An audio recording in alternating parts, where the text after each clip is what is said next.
comme je le pensais, je galère pas trop avec Java et ça c'est une bonne nouvelle.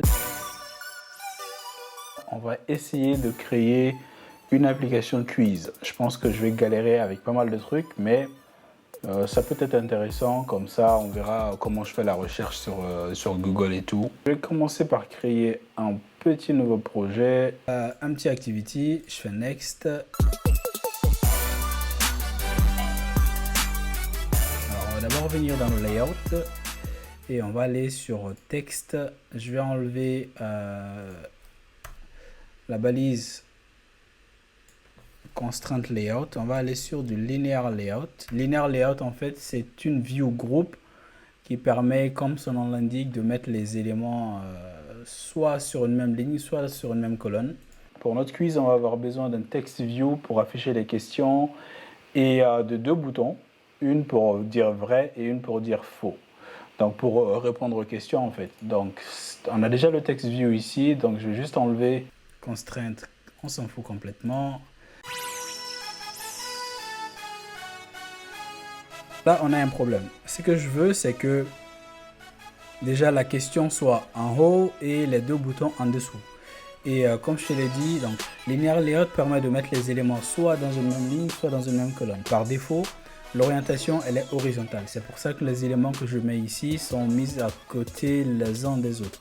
Donc pour changer ça, il me suffit d'ajouter un attribut qui s'appelle orientation et je mets vertical. Et là tu vois que ça m'a mis tous les éléments verticales, les uns en dessous des autres. Alors, qu'est-ce que je voulais faire aussi? Donc là, c'est au coin. Ce que je veux, c'est le mettre tous les éléments ici au centre.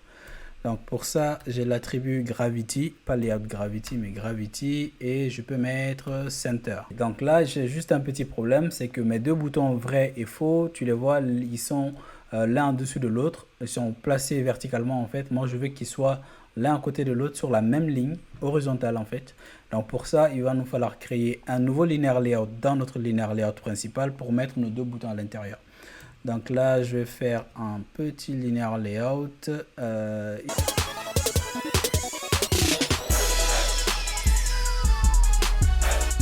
Donc maintenant, pour grandir la taille de mon texte, par exemple, qui est peut-être un peu trop petit, je peux mettre, je crois que c'est text size. Text size, c'est ça. J'ai la balise, l'attribut text size ici. Je vais mettre 20. Parfait. Pour pouvoir utiliser nos éléments, il va nous falloir ajouter des ID.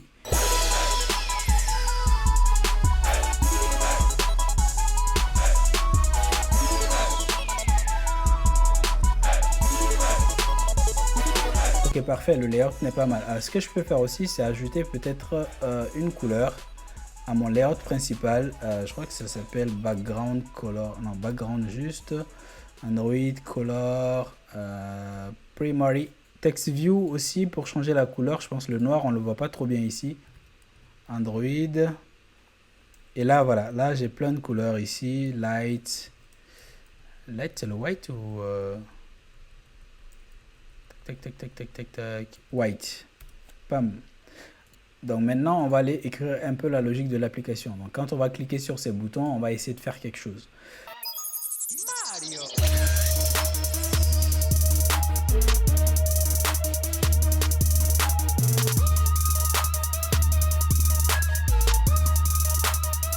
Ce qu'on va faire maintenant, c'est que si le gars clique sur le bouton vrai, on va lui afficher un petit message vrai. Et s'il clique sur faux, on va lui mettre un petit message faux. Donc pour ça, il faut que nos deux boutons implémentent la fonction setOnClickListener. Donc je prends bouton vrai.setOnClickListener qui va prendre new view onClickListener. Ok, et c'est dans cette fonction qu'on va dire en fait s'il clique sur le bouton vrai, qu'est-ce qu'on fait? Donc s'il clique sur le bouton vrai, je vais juste lui afficher un toast. Je crois que ça s'appelle, c'est ça, toast. .makeTest, mainActivity.10, parfait, hein, ça me va. Et le texte qu'on va afficher ici, je vais juste mettre vrai. Et je fais la même chose pour le bouton faux. Et donc on va exécuter ça pour voir. On va tester sur le Pixel 25. Si je fais vrai, si je clique sur vrai, tu vois, j'ai un petit message ici qui s'affiche vrai. Et si je fais faux, ça va m'afficher faux. C'est ça un toast en fait. Donc, alors, ce que j'aime pas là, c'est la couleur là. Là, c'est pas mal déjà. Donc maintenant, on va essayer de créer quelques questions qu'on va maintenant mettre à la place de ça là en fait. Donc pour ça, on va créer une classe Java à part qui sera en fait chargée de gérer les questions. Donc je vais faire new Java class. On va appeler cette classe question.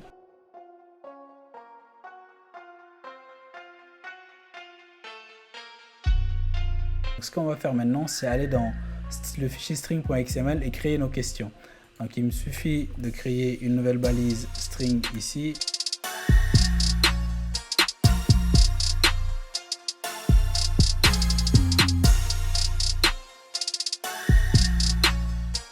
Ok, je crois qu'on va s'arrêter là. J'ai trouvé 6 questions, pas les questions les plus pertinentes ou les plus difficiles pour notre test, mais c'est des questions, donc ça va le faire. On va créer maintenant notre liste de questions. Donc j'ai fait un tableau de questions en fait, que j'ai appelé liste. Donc new question, et là on va créer nos questions à l'intérieur. Donc les questions, ça va être new question r.string question Mali. Ça c'est la première question, ça c'est l'ID. Et la réponse à cette question, c'est quoi? Tombouctou est la ville la plus peuplée du Mali. C'est faux. Donc ici, je vais mettre un booléen false, tout simplement. Donc ça, c'est la première question qu'on a créée dans notre liste de questions. Donc je fais un virgule et je crée tous les autres.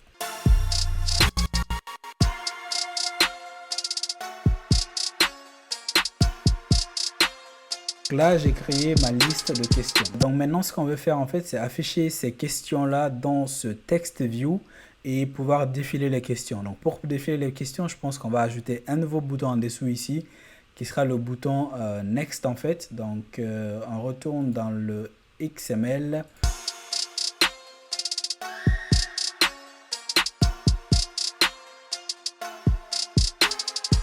Si le gars clique sur ce bouton, on va mettre à jour la question. Donc pour ça, on va aller dans mainActivity.java et on va mettre un autre onClickListener sur ce nouveau bouton.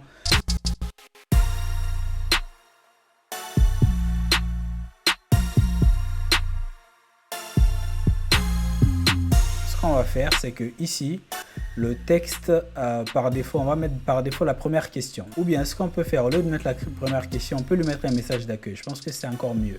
Donc le message d'accueil, je vais enlever ça, je vais l'appeler message accueil. Et là-dedans, ce sera, quelle est la capitale de la France, ça, on s'en fout. Alors le message d'accueil, je vais juste mettre bienvenue, bienvenue, appuyez sur le bouton suivant pour commencer. Si le gars clique sur Next, on va afficher la question suivante. Et donc pour ça, il nous faut un paramètre pour savoir où est-ce qu'on se situe dans le tableau en fait. Donc pour ça, je vais créer une nouvelle variable que je vais appeler private int. Ce sera un entier, int position. Par défaut, int position, je vais le mettre à 0. Donc ce sera la première position de notre tableau, de notre tableau. Donc si l'utilisateur clique sur le bouton Next, on va afficher l'élément qui se trouve à notre index en fait, à notre position. Text question point set text. Et à set text, on va lui donner un string en fait. Donc pour récupérer le string, on va d'abord aller dans notre liste de questions. Donc je vais faire liste. On va récupérer l'élément qui se trouve à la position, à notre index en fait. Donc je vais juste ouvrir le crochet et mettre à l'intérieur en position. Ok, et là tu vois que c'est une erreur parce que c'est normal, ça c'est pas un string, ça va nous retourner une question. Donc je peux faire point get question id. Et ensuite si on récupère ça, qu'est-ce qu'on va faire? On va incrémenter la position pour passer à l'étape suivante. Donc je vais juste faire position plus. Point virgule. Donc on va tester ça, voir ce que ça donne déjà. Je ne suis pas encore en train de vérifier si les questions sont vraies ou faux. Là j'essaie juste d'afficher mes questions sur l'application et après on verra. Donc là voilà, ça me met bien le truc en gras et j'ai le message bienvenue. Appuyez sur le bouton suivant pour commencer. Je fais suivant, tac, et ça me met la première question. Tombouctou est la ville la plus peuplée du Mali. Normalement c'est faux, mais si je fais vrai, ça va m'afficher vrai parce que j'ai pas encore codé ce comportement là. Donc là, on vérifie juste que les questions s'affichent. Si je fais suivant, ça me met la deuxième question. Si je fais suivant, ça me met la question suivante. Donc les questions, ça marche. Donc là aussi, j'ai une autre question. Là aussi, j'ai une autre question. Là aussi, j'ai une autre question. Et si je fais suivant, ah, là, j'ai une erreur. Pourquoi j'ai une erreur? Alors, run, ok, main activity. Array index out of bound. Ok, en fait, d'accord, index 6. Ok, je vois c'est quoi le problème. En fait, regarde. Ici, on a combien d'éléments dans notre tableau? On a 1, 2, 3, 4, 5, 6. Ok, on a 6 éléments dans notre tableau. Mais en fait, ici, cet élément, il est à l'index 0. Par défaut, le premier élément, il est à la position 0. Celui-là, le deuxième élément, il est à la position 1. Celui-là, il est à la position 2, position 3, position 4 et position 5. Donc, selon Java, le sixième élément de notre tableau se trouve en fait à la position 5. Et ce qui s'est passé, c'est que quand on a affiché la dernière question, on a fait position plus plus. Donc, position est passée à 6. Et la prochaine fois qu'on a cliqué sur truc, donc il est venu chercher le sixième élément de notre tableau qui n'existe pas. Donc, c'est pour ça que ça m'a fait cette erreur-là. Donc, pour régler ça, ce qu'on peut faire, c'est qu'à chaque fois qu'on va atteindre la fin, on va recommencer les questions. Ça peut être une solution. On va essayer de recommencer les questions indéfiniment.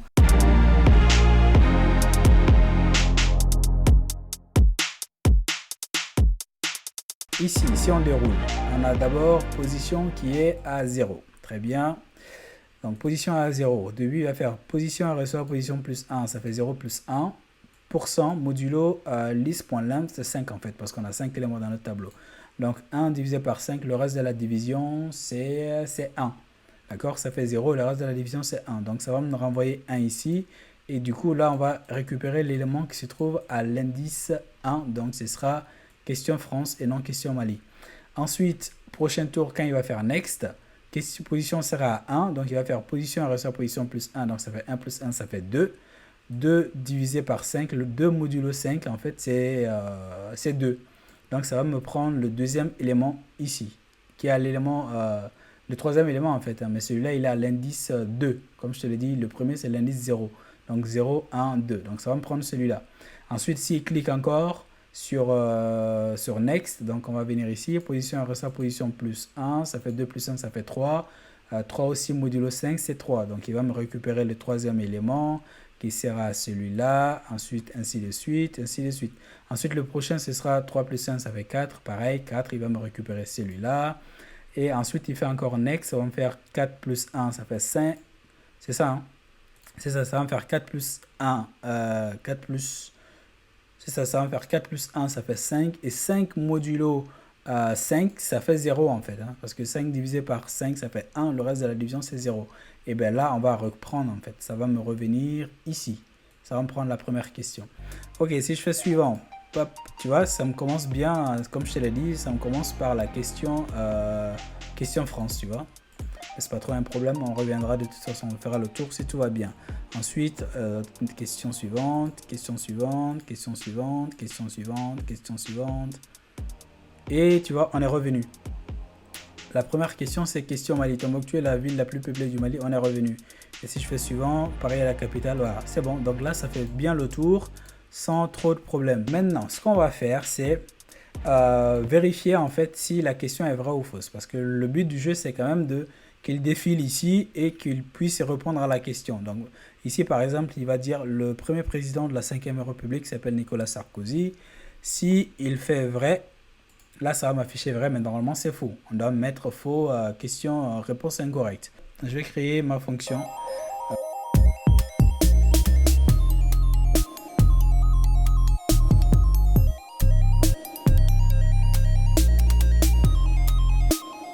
Si l'utilisateur clique sur true, en fait, ce qu'on va faire, c'est que on va comparer vrai à la réponse associée à cette question-là.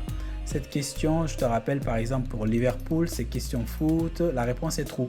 Donc s'il clique sur true, notre code va faire quoi? Il va prendre le true et il va le comparer à ce true. Donc true égale à true, donc ce sera bonne réponse. Le message sera bonne réponse. Mais s'il clique sur faux par exemple, donc il va prendre ici false et il va le comparer à true. Est-ce que false est égal à true? Non, c'est false, donc on va l'afficher mauvaise réponse. Donc si j'exécute mon code, ok, donc là, ok, bienvenue, appuyez sur le bouton suivant pour commencer. Suivant, Paris est la capitale de la France. La réponse est vrai. Si je fais d'abord faux, ça va me mettre normalement un message mauvaise réponse. Super. Et si je mets vrai, bonne réponse. Excellent. Je fais suivant. Ça me met la prochaine question. Le premier président de la République, le premier président de la 5e République s'appelle Nicolas Sarkozy. C'est faux. Donc si je mets vrai, ça va me mettre mauvaise réponse. Mais si je mets faux, ça va me mettre bonne réponse. Donc notre code marche. Et pareil, le stade de la motion se trouve à Montpellier. Si je fais faux, ça va me mettre mauvaise réponse. Si je mets vrai, ça va me mettre bonne réponse. Excellent. Donc là, on a bien le truc qui marche. Là, c'est top ça. Donc ce qu'on peut faire pour améliorer ça un peu, on peut peut-être ajouter un bouton précédent pour revenir en arrière, pourquoi pas. Donc on va essayer de faire ça.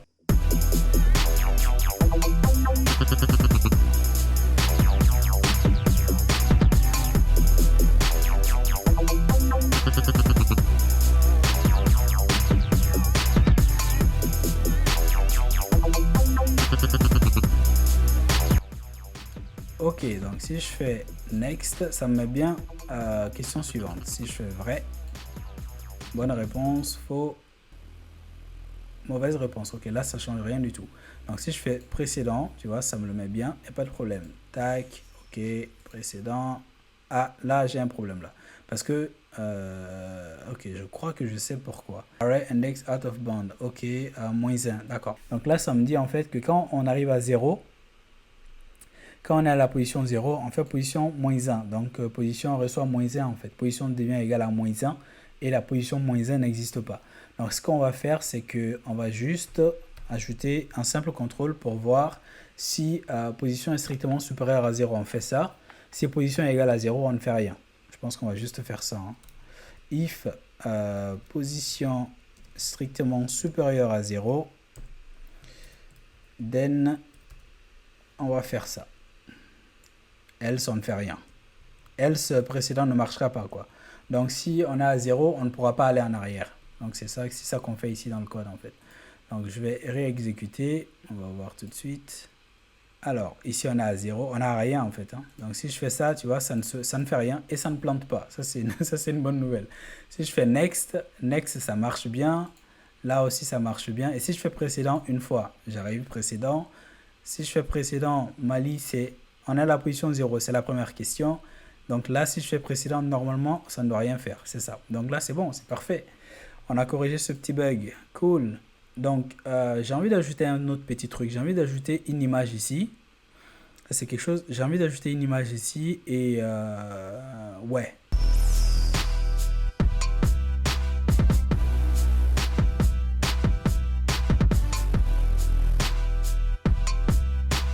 Être trop dégueulasse. Ok, bon, c'est pas mal. Ok, donc là j'ai mon image ici. Le truc c'est que j'ai plusieurs images. Ce que je vais faire c'est, si le gars répond bien à la question, je vais mettre un ninja content. Et s'il répond mal à la question, je vais mettre un ninja qui pleure. Donc je vais aller chercher, je ne sais pas du tout comment changer l'image ici dynamiquement dans le code. Donc on va aller chercher sur Google. Hein. Google est ton ami. Ne l'oublie jamais. Alors, how to change image view source Android. Changing image view source. Ah, ça c'est 2000. Ah, ça c'est vieux ça. 2011, 2016. 2016, c'est pas super vieux. Alors, tac, tac, tac. Ok, j'ai mes images ici. Drawable. Tac, tac, tac, tac, tac. Image set dynamique. Ah, c'est quoi ça? Ok, il faut juste faire cette image ressource. D'accord, on va voir.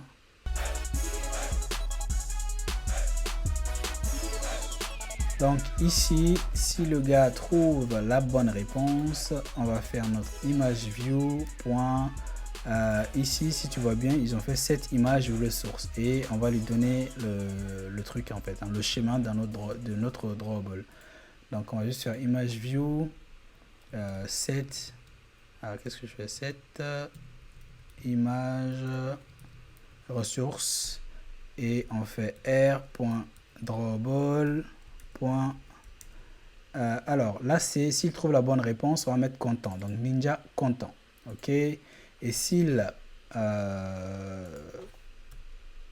répond mal, on va lui mettre l'autre en fait, hein. Donc image view, point set image ressource de R, drawball, point, je crois qu'on l'a appelé pleur. Pleur, c'est ça, c'est les deux fichiers, hein. Donc content, c'est pour le ninja qui est content, et pleur, c'est les ninjas qui pleurent. Donc là, normalement, déjà, on est pas mal. Donc si tu sais quoi chercher, en général, tu n'auras pas trop de problèmes. Alors, je fais suivant pour avoir ma question. Paris est la capitale de la France. Si je fais faux, ah, ça a changé, t'as vu? Mauvaise réponse. Le gars, il est en train de pleurer. Et si je mets vrai, ah, il est content là. Il est content. Ah, je suis trop content.